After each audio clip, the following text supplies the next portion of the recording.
Relacionar árabes e muçulmanos é um impulso comum, mas essa correlação sempre existe? Ela é importante? Quais são os pontos comuns entre a religião muçulmana e o mundo árabe? Para entender o que une e o que separa árabes e muçulmanos, é preciso, em primeiro lugar, entender o que define um indivíduo como árabe. Por volta do ano 600 d.C., essa definição era simples.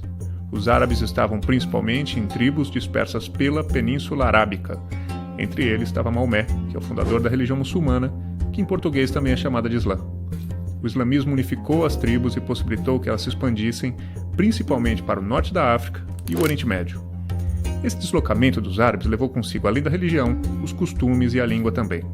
O passar dos séculos foi acompanhado da miscigenação com os povos locais, o que fez com que os árabes deixassem de ser um povo homogêneo. O que se manteve até hoje como elemento comum entre eles é a língua. É ela que define quem faz parte do chamado mundo árabe. Mas pode haver grandes diferenças entre o árabe falado em um país e o falado em outro. Um palestino vai ter dificuldade ao conversar com um marroquino, por exemplo. O que unifica a língua é a escrita do árabe clássico. Ele foi usado para escrever o Alcorão, o livro sagrado dos muçulmanos. A influência do islamismo no mundo árabe é evidente. Embora existam judeus e cristãos, a maioria dos árabes são muçulmanos. A confusão começa quando se faz a afirmação inversa. Isso porque a maioria dos muçulmanos não são árabes. Quando o islamismo se expandiu, ele foi para além do mundo árabe. No Oriente Médio, por exemplo, o Islã é a principal religião de uma grande diversidade de povos, como os persas no Irã, os turcos, os curdos que estão no Iraque, na Síria, na Turquia e em outros países.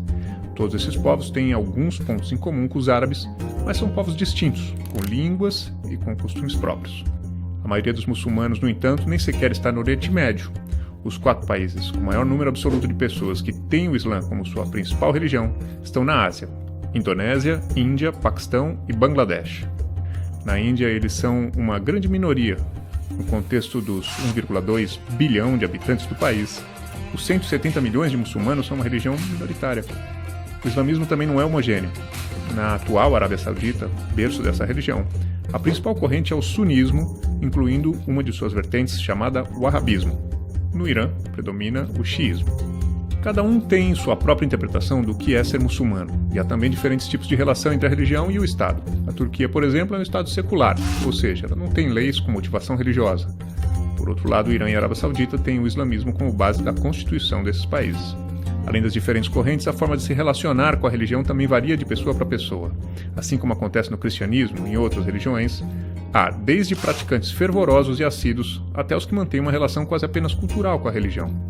E há também casos extremos, de organizações político-religiosas que desejam impor a religião aos demais e que, para isso, podem promover atentados com o pretexto de defender a sua própria interpretação do Islã. Dentre os 1,5 bilhões de muçulmanos no mundo, dos quais quase 400 milhões são árabes, esses são uma pequena exceção.